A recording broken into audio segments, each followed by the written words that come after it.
Textiles were used as gifts to establish political relationships, and weaving was a highly important skill in the Inca culture, and most citizens, even children, were required to learn how to weave. The highest status Inca textile is the royal tapestry tunic, which was known to be made for a king, and we know that because of Guaman Poma's illustrations and writings. This particular tunic was covered in tocapus, which is geometric patterns, and these were only worn by rulers. The ruler was seen as the commander-in-chief, and the variety in the royal tunic and in the tocapus conveys that the ruler controls more diversity in ethnicities, because the tunic contains almost every possible pattern that was known at the time. This variety of patterns shows that the ruler is a tinku, and this tunic is much more complex and intricate than those worn by army members. This is the tunic with confronting catfish from around 800 to 850 AD, and this is from the Nazca warrior tribe.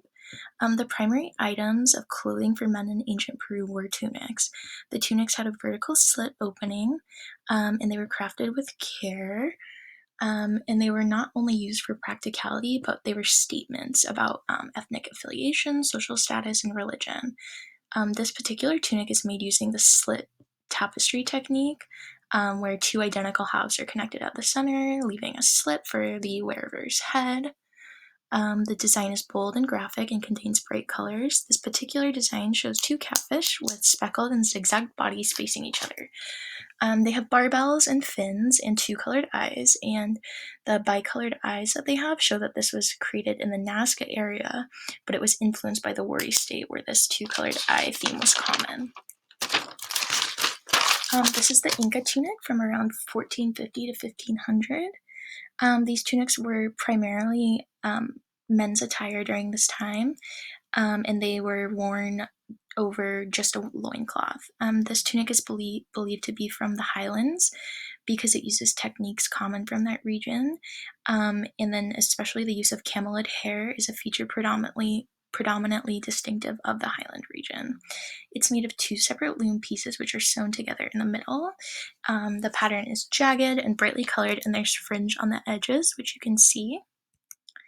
And then lastly, we have the 8-pointed star tunic, which is from the Inca culture, and it's from around 1460 to 1540. Inca tunics are also known as anku. They're often longer than they are wide, which differs from previous ones we've looked at, and they're made with a single piece of cloth. A fine tapestry tunic such as this one, they were very prestigious in the Inca culture at the time, and the ownership of them was controlled by the state. So commonly they were used as royal gifts from the emperor to reward military or political achievements. They were often very organized and detailed to show order and organization in the empire.